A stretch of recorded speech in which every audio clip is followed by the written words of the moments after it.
लगभग 9-10 दिन हो गए हैं और जब मीडिया में, सोशल मीडिया में पूरा खुलासा हो गया, तथ्य सामने आ गए, तो सरकार को मजबूरन इस परीक्षा को रद्द करना पड़ा। लेकिन सवाल ये उठता है कि पहली बार नहीं हो रहा। दूसरा, लगभग 22-23 लाख बच्चे जिन्होंने खुद, उनके परिवार वालों ने इतना त्याग तपस्या से मेहनत करी है, और आप सब जानते हैं इस एग्ज़ाम की तैयारी के लिए लोग ट्यूशन्स पढ़ते हैं, क्लासेस लेते हैं और अपना पेट काट के घर परिवार वाले लोग इन बच्चों की मदद करते हैं। सवाल ये है कि जब पेपर कैंसिल हुआ है तो जिन बच्चों ने ईमानदारी से ऑनेस्टली एग्ज़ाम दिया था उनका क्या हश्र होगा, और इस पूरी व्यवस्था पर सवाल खड़े हो गए हैं।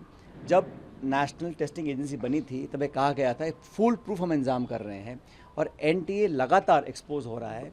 और ये पहली बार नहीं हुआ, इससे पहले जब लीक हुआ, मेरे ख्याल 2 साल पहले, उसमें जांच बिठाई गई, उस जांच का कोई परिणाम नहीं आया, किसी को दंडित नहीं किया गया, किसी को उदाहरण नहीं बनाया गया। और जब ये पेपर धड़ल्ले से बिक रहा है, इसका एक बहुत बड़ा माफिया है, और मुझे लगता है कि इसका सरगना कोई बहुत ही प्रभावशाली लोग होंगे, क्योंकि इस तरह समय से पहले हूबहू जो गेस्ट पेपर है उसमें लगभग सारे questions without change of comma and full stop वो दिए गए हैं।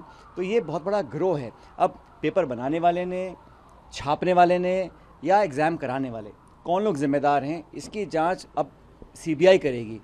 सीबीआई को फुर्सत कहाँ है? सीबीआई को फुर्सत तो है ही नहीं, क्योंकि वो तो विपक्ष पे जांच कर रही है।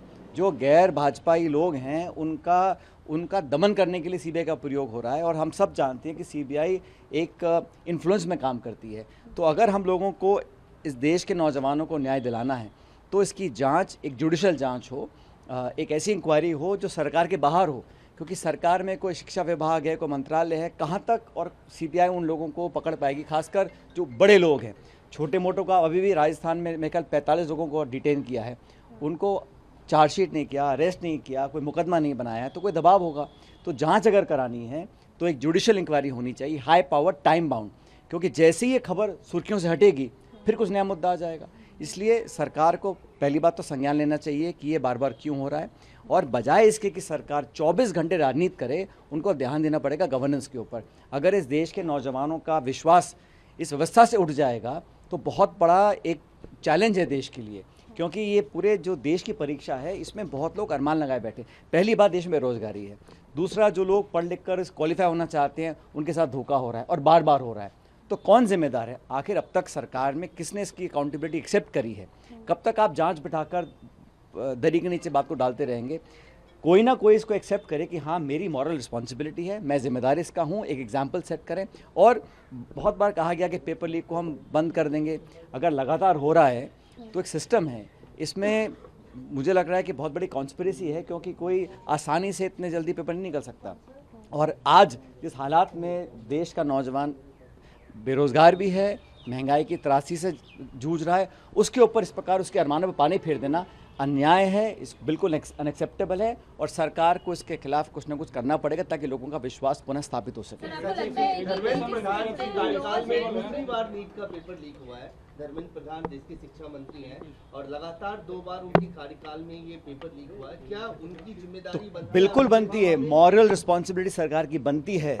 आपने एजेंसी बना दी ये बोलकर कि ये अब एग्ज़ाम्स कंडक्ट करेंगे, तो कहाँ कंडक्ट हो रहे हैं? और मुझे तो दुख उन लोगों के लिए है जिन बच्चों ने ईमानदारी से पेपर दिया है, जिन्होंने बेईमानी से पेपर हासिल किया होगा, कितना % लोग होंगे। लेकिन पूरा सिस्टम अगर कोलैप्स कर रहा है, और इस देश के हम बहुत उम्मीदों के साथ नौजवानों को शिक्षा देते हैं, और कहा जाता है कि शिक्षा से बड़ा कोई आशीर्वाद नहीं है। अगर आप शिक्षा की प्रणाली में एग्ज़ाम टेस्टिंग एजेंसी है, जो पूरी नीट परीक्षा की व्यवस्था है, अगर वो चरमरा रही है और आंखों के सामने हो रहा है और बार बार हो रहा है, तो कोई ना कोई तो रिस्पॉन्सिबल होना चाहिए इसके लिए। लोगों को आगे आगे एक्सेप्ट करना चाहिए। और मुझे लगता है देश की सरकार का ध्यान जो है सिर्फ चुनाव कैसे जीतना है, मैनेजमेंट कैसे करना है, सरकार कैसे बनानी है, विरोधियों को कैसे दबाना है, उस पर केंद्रित है। ये जो मूल व्यवस्था है, इस पर सरकार का कोई ध्यान नहीं है।